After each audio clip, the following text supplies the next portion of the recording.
Assalamualaikum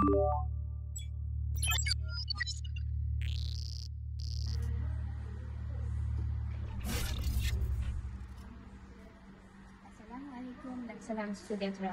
Hari ini kita akan membincangkan bagaimana bahan digital memberikan peranan yang penting dalam memperkasarkan pendidikan di Malaysia.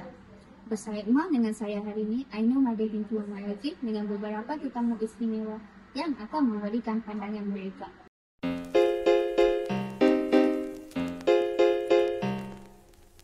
Sejahtera Puan Wei, bolehkah saya bertanya bagaimana bahan digital mengubah cara pembelajaran di sekolah ini?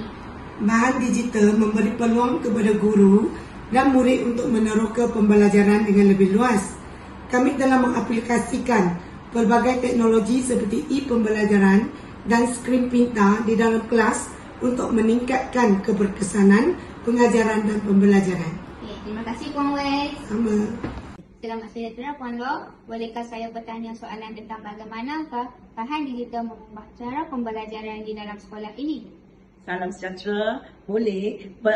Puan Loh berasa pembelajaran digital ini dapat beri peluang kepada guru dan murid secara lebih luas meneroka pembelajaran secara digital, dan juga dapat memberi peluang untuk guru dan murid aplikasikan pelbagai teknik pembelajaran dalam seperti e-pembelajaran, skrin pintar dalam kelas supaya pembelajaran lebih menarik. Terima kasih Puan Loh. Okey, sama-sama.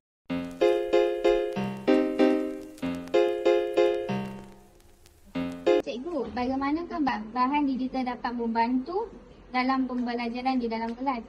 Okey, penggunaan bahan digital di dalam kelas dapat membantu saya untuk menarik minat murid untuk lebih memberi fokus kepada pengajaran saya lah. Contoh dia penggunaan video animasi untuk meningkatkan kefahaman murid lah. Terima kasih Cikgu.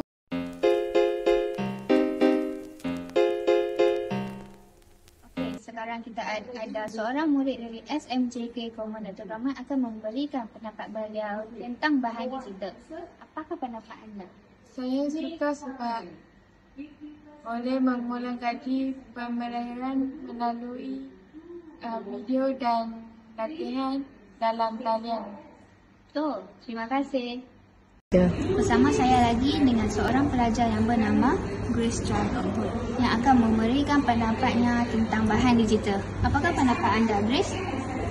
Lebih seronok kerana saya boleh akses maklumat tambahan dengan mudah dan buat latihan secara interaktif. Okey, terima kasih Grace.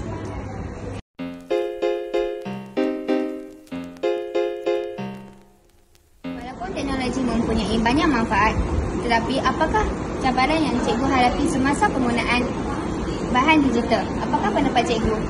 Antara cabaran utama adalah untuk menyiapkan peranti kepada pelajar dan juga kesediaan guru dalam mengajar di dalam kelas secara efektif dengan menggunakan teknologi yang sedia ada. Namun dengan latihan dan sokongan yang berterusan, guru-guru ini semakin mahir dalam menggunakan bahan digital di dalam kelas. Jelaslah bahawa bahan digital memainkan peranan penting dalam memperkasarkan pendidikan negara. Dengan usaha dari pihak sekolah, kita boleh memastikan pendidikan yang lebih inklusif, inovatif dan berkualiti. Terima kasih kerana menonton dan jangan lupa ilmu di hujung jari. Terima kasih.